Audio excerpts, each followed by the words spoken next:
Hi viewers, welcome to நமது இல்லம். இன்னைக்கு நம்ம அரிய ஆடி செவ்வாய் சஷ்டி.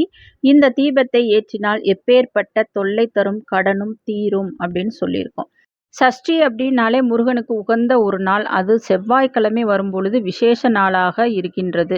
அதே போல் இந்த ஆடி மாதம் செவ்வாய்க்கிழமை விசேஷம். இந்த இரண்டும் சேர்ந்து ஆகஸ்ட் 4ஆம் தேதி இந்த சஷ்டி வருகின்றது. ஆடி செவ்வாய் சஷ்டி அன்னைக்கு கண்டிப்பாக நம்ம கடன் பிரச்சனை தலை போகிற அளவுக்கு கடனில் மூழ்கி இருக்கக்கூடிய உங்களுக்கு பெரும் மன உளைச்சல்லையும் அடுத்தவங்களால தொந்தரவு தொல்லைகள் இந்த மாதிரியான பிரச்சனைகளில் இருக்கக்கூடிய நீங்கள் அந்த கடனில் இருந்து உடனடியாக வெளிவருவதற்கு முருகனை மட்டும்தான் நம்ம நம்ப வேண்டும். ஏனென்றால் அந்த செவ்வாய்க்கிழமை முருகருக்கு உகந்த நாள். அந்த செவ்வாய் காரக நாளைத்தான் நம்ம கடன் பிரச்சனைக்கே ஆளாகின்றோம். அந்த கடன் மாதிரி ஒரு பெரிய தொல்லையான விஷயம், பெரிய மன அழுத்தத்தை தரக்கூடிய விஷயம் உலகத்தில் வேறு எதுவுமே கிடையாது.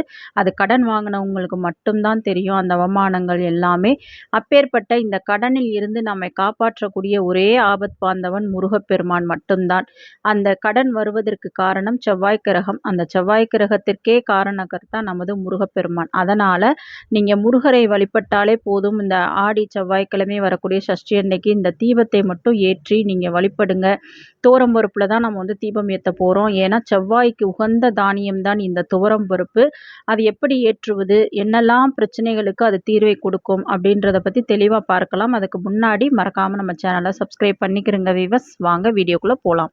நமக்கு எவ்வளவுக்கு எவ்வளவு அதிகமாக கடன் இருக்கின்றதோ அந்த கடனால் பல பிரச்சனைகள் அவமானங்கள் நம்ம சந்திக்கின்றோமோ அது எல்லாத்துக்குமே நம்ம ஜாதக கட்டத்தில் அந்த செவ்வாய் கிரகம் பலம் இழந்து இருப்பது தான் காரணம்.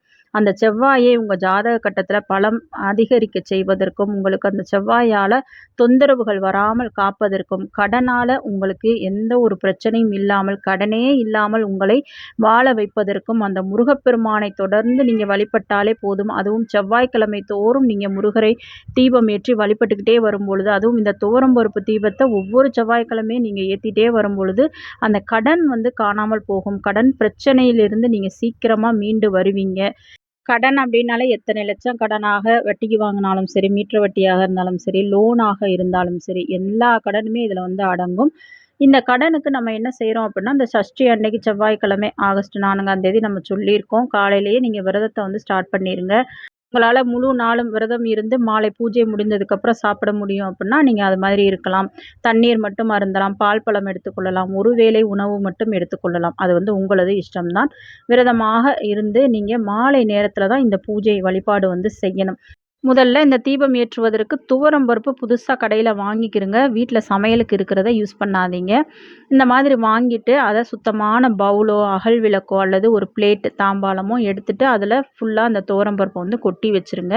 மஞ்சள் குங்குமம்லாம் அந்த தாம்பாளத்துலேயோ அந்த பவுல்லையோ வச்சுட்டு துவரம் பருப்புக்கு நடுவில் ஒரு பிஞ்ச் மஞ்சள் கொஞ்சம் குங்குமம் இதை போட்டுட்டு ஒரு அகல் விளக்கை வச்சுக்கிறங்க. இதை நீங்கள் வாரந்தோறும் ஏற்ற போகிறீங்க அப்படின்னா நீங்கள் அதுக்காக ஒரு அகல் விளக்கு புதுசாக கூட வாங்கி யூஸ் பண்ணலாம். அந்த அகல் விளக்கை வச்சு நெய் இருந்தால் ஊற்றி பஞ்சுத்திரி போட்டு தீபமாக ஏற்றுங்கள். நெய் இல்லாதவர்கள் நல்லெண்ணெய் ஊற்றி நீங்கள் தீபம் ஏற்றலாம். இந்த ஒரு தீபம் நிச்சயமாக உங்களை கடன் பிரச்சனையிலிருந்து உடனடியாக விடுவிக்கும். அந்த உங்களை தொல்லைப்படுத்துகின்ற கடன், அந்த கடன் கொடுத்தவங்களால் உங்களுக்கு இருக்கக்கூடிய தொல்லைகள் எல்லாமே நீங்கும். ஏன்னா இந்த தீபத்திற்கு அவ்வளோ சக்தி இருக்கின்றது. முருகப்பெருமானுக்கு அவ்வளோ ஒரு சக்தி இருக்கின்றது. முருகனை நம்பி நீங்கள் இந்த துவரம்பருப்பு தீபத்தை இந்த ஆடி செவ்வாய்க்கு கண்டிப்பாக ஏற்றி பாருங்கள். இந்த தீபத்தை ஏற்றி வச்சுட்டு முடிஞ்சால் செவ்வரளி மலர் இருந்தால் முருகப்பெருமானுக்கு சாற்றி வழிபடுங்கள். மேலும் பார்த்தீங்கன்னா இதுக்கு என்ன நம்ம நெய்வேத்தியம் வைக்கணும் அப்படின்னா, அந்த தீபம் ஏற்றுனா ஏதாவது ஒரு நெய்வேத்தியம் வைக்கணும். கல்கண்டா டைமண்ட் கல்கண்டு இருந்து வச்சிங்கன்னா ரொம்பவே விசேஷம். வாழைப்பழம் வெத்தலை பாக்கு வைக்கலாம். எதுவுமே இல்லைன்னா ஒரு டம்ளர் பால் மட்டும் நீங்கள் ஏதாவது சர்க்கரையோ வெல்லமோ சேர்த்து நீங்கள் வச்சுருங்க. அதை வச்சுட்டு தீபாராதனை காண்பிச்சுட்டு முருகப்பெருமான மனம் முருகி நீங்கள் வேண்டுதல் செய்யணும். ஏன்னா அந்த கடனால் எத்தனை பேர்கிட்ட நீங்கள் அவமானப்பட்டிருப்பீங்க. அப்பேற்பட்ட அந்த கடனில் இருந்து நீதான் முருகா என்னை காப்பாற்றி மீட்டெடுத்து கொண்டு வரணும். இனிமே என் வாழ்க்கையில கடனே நான் வாங்கக்கூடாது. அந்த கடனை எல்லாம் அடைக்கிறதுக்கு ஒரு நல்ல வழியை காட்டு அப்படின்னு சொல்லி வேண்டுங்க. மனம் உருகி கண்ணீர் விட்டு வேண்டுங்க. நிச்சயம் அந்த ஒவ்வொரு துளி கண்ணீரும் முருகனை உங்களிடம் வரச் செய்யும். முருகப்பெருமானிடம் உங்களை கூட்டிச் செல்லும். சீக்கிரமே அந்த கடனில் இருந்து உங்களை காப்பாற்றுவார். அந்த செவ்வாயின் அந்த ஆதிக்கத்தை குறைப்பார். முக்கியமா உங்க வீட்ல முருகர் சிலையோ அல்லது வேலோ இருந்துச்சுன்னா, கண்டிப்பா அபிஷேகம் வந்து செய்ய மறக்காதீங்க. முடிஞ்சா பால் அபிஷேகம் வந்து செய்யுங்க. என்ன உங்ககிட்ட இருக்கோ அந்த அபிஷேகத்த செஞ்சு, நீங்க வந்து முருகப்பெருமானை அன்னைக்கு வழிபடுங்க. இந்த தீபத்தை ஏற்றி நிச்சயமா எப்பேர்ப்பட்ட எத்தனை லட்சம் கடனாக இருந்தாலும் சரி, பேங்க் கடனாக இருந்தாலும் சரி, வெளியில லோன் வாங்கியிருந்தாலும் சரி, நிச்சயமா அது எல்லாத்தையுமே முருகப்பெருமான் அடைப்பதற்கு ஒரு நல்ல வழியை விரைவில் வந்து காண்பிப்பார். நீங்க வந்து இந்த செவ்வாய்க்கிழமை தோறும் ஒரு விஷயத்த வந்து வழக்கமா செய்யுங்க. இந்த வீட்ல வந்து துவரம் பருப்பு தீபத்தை ஏற்றுங்க. யாருக்காச்சும் உங்களால முடிஞ்ச அளவுக்கு இந்த துவரம் பருப்ப தானமாக செஞ்சுக்கிட்டு வாங்க. இந்த 2 விஷயத்தையுமே நம்ம ஏற்கனவே ஒரு பதிவுல வந்து சொல்லியிருக்கோம். ஒவ்வொரு செவ்வாய்க்கிழமையும் இந்த துவரம் பருப்பு தீபம் ஏற்றி துவரம் பருப்ப தானமா குடுத்தாலே போதும். நிச்சயமா எப்பேர்ப்பட்ட எத்தனை லட்சம் கோடி கடனா இருந்தாலும், அது தண்ணீர் போல கரைவதை நீங்க வந்து காண முடியும். நிச்சயமா அந்த கடன் பிரச்சனையிலிருந்து நீங்க வெளியில வந்துருவீங்க. இத செஞ்சு பாருங்க. இந்த துவரம் பருப்ப தீபம் ஏத்தி முடிச்சுட்டு, இத வந்து நீங்க என்ன செய்றீங்கன்னா, மாட்டுக்கு குடுக்கலாம், பறவைகளுக்கு குடுக்கலாம்.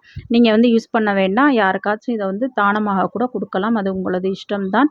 இது மாதிரி நீங்க தொடர்ந்து செஞ்சுக்கிட்டே வாங்க. ஒரு 5 நிமிஷம் முருகனின் திருநாமத்தை சொல்லிக்கிட்டே இருங்க. ஓம் சரவண பவ அப்படின்றத சொல்லுங்க.